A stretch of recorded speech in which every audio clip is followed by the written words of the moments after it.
ಒಂದು minimum wages ಮತ್ತು contract ಪದ್ಧತಿ ತೊಲಗಬೇಕು.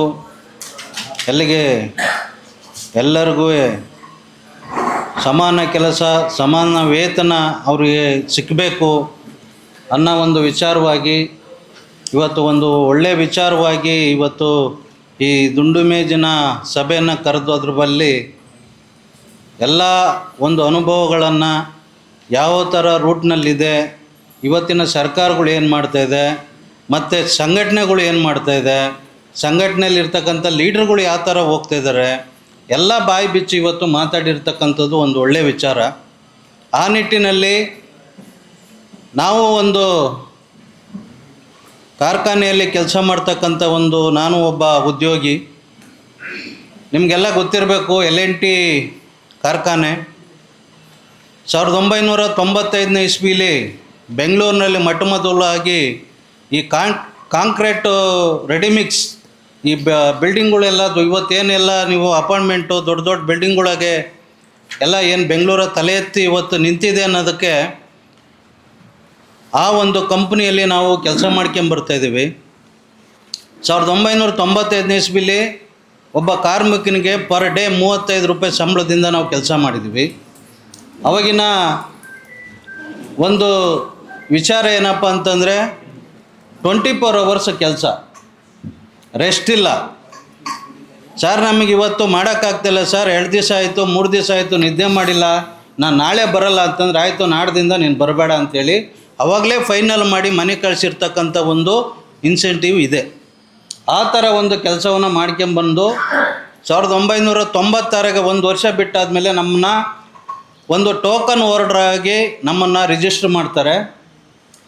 ಆ ಒಂದು ಪದ್ಧತಿಲೇ ನಾವು ಕೆಲಸ ಮಾಡ್ಕೊಂಬರ್ತಾ ಬರ್ತಾ ಏನಾಗುತ್ತೆ, ಕಂಪ್ನಿ ಒಳಗಡೆ ಕಾರ್ಮಿಕರ ಒಳಗಡೆ ಒಬ್ಬರು ಕಾಂಟ್ರಾಕ್ಟ್ಗಳನ್ನು ಆಯ್ಕೆ ಮಾಡಿ ಪ್ಲಾಂಟ್ ವೈಸನ್ನು ಅವ್ರನ್ನ ಕಾಂಟ್ರಾಕ್ಟಾಗಿ ಮಾಡ್ತಾರೆ. ಈ ಒಂದು ಧೋರಣೆಯನ್ನು ನಾವು ಸಹಿಸ್ಕೊಂಡು ಕೆಲಸ ಮಾಡ್ಕೊಂಬರ್ಬೇಕಾದ್ರೆ 2004ರಲ್ಲಿ ಒಂದು ಸಂಘಟನೆಯನ್ನು ನಾವು ಕಟ್ತೀವಿ. 2004ರಲ್ಲಿ ಸಂಘಟನೆ ಕಟ್ಟಿದಾಗ ಆವಾಗ ಡೈರೆಕ್ಟಾಗೆ ಕಂಪ್ನಿ ಕಡೆಯಿಂದ ನಮಗೆ ಪೇಮೆಂಟ್ ಬರ್ತಾಯಿತ್ತು. ನಮ್ಮ ಮಾಲೀಕ ಕಂಪ್ನಿಯವನೇ ಆಗಿದ್ದ. 2004ರಾಗೆ ನಾವು ಯೂನಿಯನ್ ಕಟ್ಟಾದಮೇಲೆ ಕಾರ್ಮಿಕರ ಸಂಘಟನೆಯ ಲೀಡ್ರುಗಳು ಕಾರ್ಮಿಕರ ಜೊತೆ ಮಾತುಕತೆ ಮಾಡಿ ಕಾಂಟ್ರಾಕ್ಟ್ ಪದ್ಧತಿಗೆ ನಮ್ಮನ್ನು ವರ್ಗಾವಣೆ ಮಾಡಿರು. 2004ರಾಗೆ ಯೂನಿಯನ್ ಮಾಡಿ ಆದಮೇಲೆ ನಮಗೆ ಕಾಂಟ್ರಾಕ್ಟ್ ಪದ್ಧತಿ ವರ್ಗಾವಣೆ ಮಾಡಿ ಕಾಂಟ್ರಾಕ್ಟ್ ಪದ್ಧತಿಯನ್ನು ನಾವು ಕಾಂಟ್ರಾಕ್ಟ್ ಲೇಬರು ಅಂತ ಒಂದು ಬ್ರ್ಯಾಂಡನ್ನು ಹೊಡೆಸಿರು. ಆಮೇಲೆ ನಾವೇನು ಮಾಡಿದ್ದು 2012ರಾಗೆ, ನಾನು ಯಾಕೆಂದರೆ ಸಂಘಟನೆ ಹೆಸರು ಹೇಳಲ್ಲ, ಟ್ರೇಡ್ ಯೂನಿಯನ್ ಅಂತ ನಾವು ಎಲ್ಲ ಕಡೆನೂ ಹೇಳ್ಕೊಂಬರ್ತೀವಿ. ಕಾರ್ಮಿಕರು ಪರವಾಗಿರ್ತಾರೆ, ಕಾರ್ಮಿಕರ ಹಿತಾಸಕ್ತಿ ಕಾಪಾಡ್ತಾರೆ ಅಂತ. ನಾನು ಅದನ್ನು ಇವಾಗ ಹೇಳ್ಕೊಳಕ್ಕೆ ನಾನು ರೆಡಿ ಇಲ್ಲ.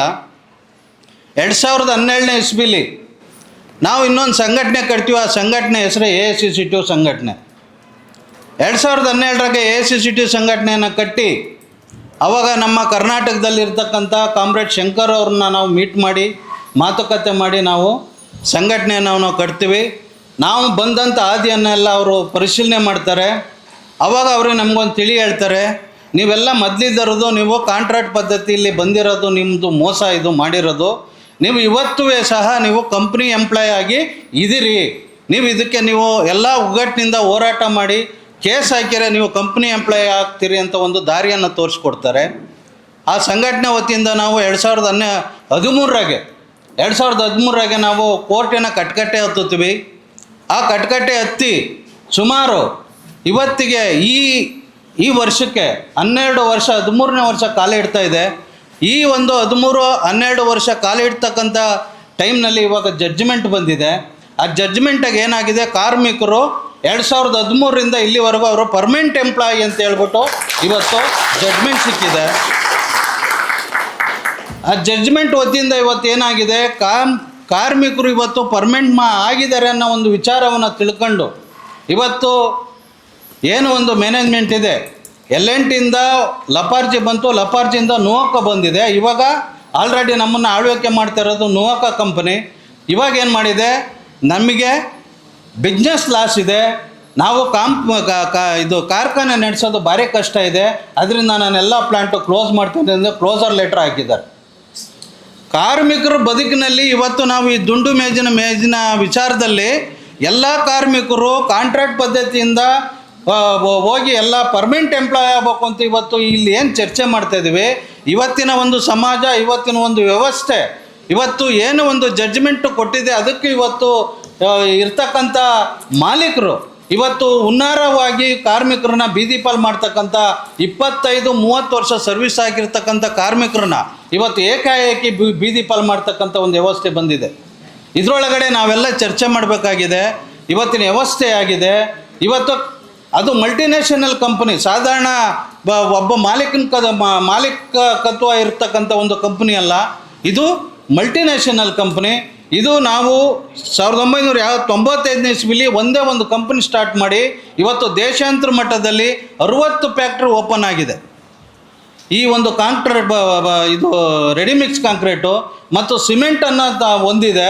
ಇವತ್ತು ಏನಪ್ಪ ಅಂತಂದರೆ ಈ ಒಂದು ವಹಿವಾಟದಲ್ಲಿರ್ತಕ್ಕಂಥ ಎಮ್ ಡಿ ಪೇಮೆಂಟು ಒಂದು ವರ್ಷಕ್ಕೆ 8 ಕೋಟಿ, ಒಂದು ತಿಂಗಳಿಗೆ 66 ಲಕ್ಷ ಚಿಲ್ಲರೆ, ಇಷ್ಟು ಪೇಮೆಂಟ್ ಅಂತಕ್ಕಂಥ ಒಂದು ಕಂಪ್ನಿಯಲ್ಲಿ ಇವತ್ತು ಕಾರ್ಮಿಕರು ಅವ್ರನ್ನ ವೇತನ ಜಾಸ್ತಿ ಕೇಳಿರೆ ಮತ್ತು ಅವನು ಪರ್ಮನೆಂಟ್ ವಿಚಾರ ಕೇಳಿರೆ ಕಂಪ್ನಿ ಲಾಸು ಅಂತೇಳಿ ಏಕಾಏಕಿಯಾಗಿ ಇವತ್ತು ಎಲ್ಲರನ್ನೂ ಬೀದಿ ಪಾಲು ಮಾಡೋಕ್ಕೆ ಹೊರಟಿದ್ದಾರೆ. ಇವತ್ತು ನಾವು 5 ತಿಂಗಳಿಂದ ಹೋರಾಟದಲ್ಲಿ ಸತತವಾಗಿ ನಾವು ಕೂತಿದ್ದೀವಿ. ಇನ್ನೂ ಅವನು ಏನು ಹೇಳ್ತಾನೆ, ನಾವು ಲೇಬರ್ ಆಫೀಸ್ ಹತ್ರ ನಾವು ಕೇಸ್ ಹಾಕಿದ್ದೀವಿ, ಅಲ್ಲಿ ಬಂದು ಹೇಳೋದು ಒಂದೇ ಕತೆ, ನನಗೆ ಲಾಸ್ ಇದೆ, ನಾವು ಮುಚ್ಕೊಂಡು ಹೋಗ್ತಾಯಿದ್ದೀವಿ, ಯಾರಿಗೂ ಕೆಲಸ ಕೊಡೋಕ್ಕಾಗ್ತಾಯಿಲ್ಲ, ಕಂಪ್ನಿ ಲಾಸ್ ಇದೆ ಅನ್ನೋ ಒಂದು ವಾರ್ತೆ ಬಿಟ್ಟರೆ ಲಾಯರ್ಗಳಿಗೆ, ಆಪೋಸಿಟ್ ಲಾಯರ್ಗೆ ಲಕ್ಷಾಂತರ ರೂಪಾಯಿ ದುಡ್ಡು ಸುರಿಯೋಕೆ ರೆಡಿ ಇದ್ದಾರೆ. ಕಾಂಟ್ರಾಕ್ಟ್ನವರು ಲಕ್ಷಾಂತರ ರೂಪಾಯಿ ಅವು ಕೊಡೋಕ್ಕೆ ದುಡ್ಡಿದೆ. ಎಮ್ ಡಿಗಳಿಗೆ ಇವರಿಗೆ ವರ್ಷಕ್ಕೊಂದು ಸರಿ ಎಲ್ಲ ಸ್ಟಾಫ್ಗಳಿಗೆ ಇಂಕ್ರಿಮೆಂಟ್ ಮಾಡ್ತಾರೆ, ಪ್ರಮೋಷನ್ ಕೊಡ್ತಾರೆ, ಅವಾರ್ಡ್ ಕೊಡ್ತಾರೆ. ನಾವು ಕಂಪ್ನಿ ಕಡೆಗೆ ಕಾನೂನು ರೀತಿಯಾಗಿ 3 ವರ್ಷಕ್ಕೊಂದ್ಸರಿ ಅಗ್ರಿಮೆಂಟ್ ಮಾಡ್ಬೇಕಾದ್ರೆ ನಾವು ಪರ್ಸೆಂಟೇಜಾಗೆ ಕೆಲಸ ಕೇಳಕ್ಕೆ ಹೋದರೆ, ಪರ್ಸೆಂಟೇಜಾಗೆ ನಾವು ಸಂಬಳ ಕೇಳಕ್ಕೆ ಹೋದರೆ ಕಂಪ್ನಿ ಲಾಸು ಅಂತ ಹೇಳ್ತಾರೆ. ಈ ಒಂದು ಹುನ್ನಾರದಿಂದ ಇವತ್ತು ದೇಶಾಂತರ ಮಟ್ಟದಲ್ಲಿ ಕಾರ್ಮಿಕರು, ಕಾಂಟ್ರಾಕ್ಟ್ ಕಾರ್ಮಿಕರು, ದುಡಿಮೆ ಅವ್ರಿಗೆ ವ್ಯವಸ್ಥಿತವಾಗಿ ಅವರ ಕನಸುಗಳನ್ನು ನೆನಸು ಮಾಡ್ಕೊಳಕ್ಕಾಗಿ ಅವ್ರ ಮಕ್ಕಳನ್ನ ಓದಿಸ್ಬೇಕು, ನಾವೊಂದು ಮನೆ ಕಟ್ಟಬೇಕು ಅನ್ನೋ ಕನಸಲ್ಲ, ಜೀವನದಾಗೆ ನಮಗೆ ಕೆಲಸ ಸಿಕ್ಕಿದ್ರೆ ಸಾಕು ಅನ್ನೋ ಒಂದು ವ್ಯವಸ್ಥೆಯಲ್ಲಿ ಹೋಗ್ತಕ್ಕಂಥ ಒಂದು ವಿಚಾರ ಇದೆ. ಈ ವಿಚಾರದಲ್ಲಿ ನಮ್ಮ AICCT ಸಂಘಟನೆ ಒಳ್ಳೆಯ ಒಂದು ನಿಲುವು ತಾಂಡಿದೆ. ಯಾಕೆಂತಂದರೆ ಈ ಸಂಘಟನೆಯಲ್ಲಿ ಇವತ್ತು ಟ್ರೇಡ್ ಯೂನಿಯನ್ ಎಷ್ಟೆಲ್ಲ ಇದೆ, ಅವರು ಇವತ್ತು ಯಾರೂ ಸಹ ಈ ಥರ ಒಂದು ಚಾಲೆಂಜ್ ತಾಂಡಿಲ್ಲ. ಯಾವುದಪ್ಪ ಅಂತ ಚಾಲೆಂಜು, ಇವತ್ತು ಮಿನಿಮಮ್ ವೇಜಸ್ಸು ಎಲ್ಲರಿಗೂ 42,000 ರೂಪಾಯಿ ಮಾಡಬೇಕು ಅಂತ ತಾಂಡಿದ್ದಂಥ ಏಕೈಕ ಸಂಘ ಅಂತಂದರೆ AICCT ಸಂಘಟನೆ. ಆ ಒಂದು ವಾದ ಮಾಡಿ ಇವತ್ತು ಏನು ಪೌರ ಕಾರ್ಮಿಕರಿದ್ದಾರೆ, ಆ ಪೌರ ಕಾರ್ಮಿಕರಿಗೆ ಇವತ್ತು 47,000 ರೂಪಾಯಿ ಪೇಮೆಂಟ್ ಕೊಡೋದ್ರಾಗ ಯಶಸ್ವಿಯಾಗಿದೆ. ನಿಮಗೆಲ್ಲ ಗೊತ್ತಿದೆ. ಇವತ್ತು ಪೌರ ಕಾರ್ಮಿಕರು ಅಂತಂದರೆ ಅವ್ರನ್ನ ಮಾತಾಡ್ಸೋಕ್ಕೂ ದೂರದಾಗಿರ್ತಾರೆ, ಆಯ್ತು, ಅವ್ರ ಹತ್ರ ವ್ಯವಹಾರ ಮಾಡೋದು ದೂರದಾಗಿರ್ತಾರೆ. ಯಾಕೆ ಅಂತಂದರೆ ಇವತ್ತು ಬೀದಿ ಗುಡಿಸೋರು, ಕಚಡ ಎತ್ತವರು, ಅವ್ರ ಹತ್ರ ನಮಗೆ ಯಾಕೆ ಇವೆಲ್ಲ ಮಾತುಗಳು ಅಂತಾರೆ. ಆದರೆ ಇಲ್ಲಿ ಸಂಘಟನೆಯಲ್ಲಿ ಇರ್ತಕ್ಕಂಥ ಲೀಡ್ರುಗಳು ಅವ್ರ ತಟ್ಟಲ್ಲಿ ಊಟ ಮಾಡಿದ್ದಾರೆ, ಅವ್ರ ಜೊತೆ ಮಲಗಿದ್ದಾರೆ, ಅವ್ರ ಮನೆಗೆ ಹೋಗಿದ್ದಾರೆ. ಈ ಒಂದು ವಿಶ್ವಾಸ ಇಟ್ಕೊಂಡು ಇವತ್ತು 42,000 ರೂಪಾಯಿ ಇವತ್ತು ಮಿನಿಮಮ್ ವೇಜಸ್ ಕೊಡಿಸೋದ್ರ ಏಕೈಕ ಸಂಘ AICCT ಸಂಘ ಆಗಿದೆ.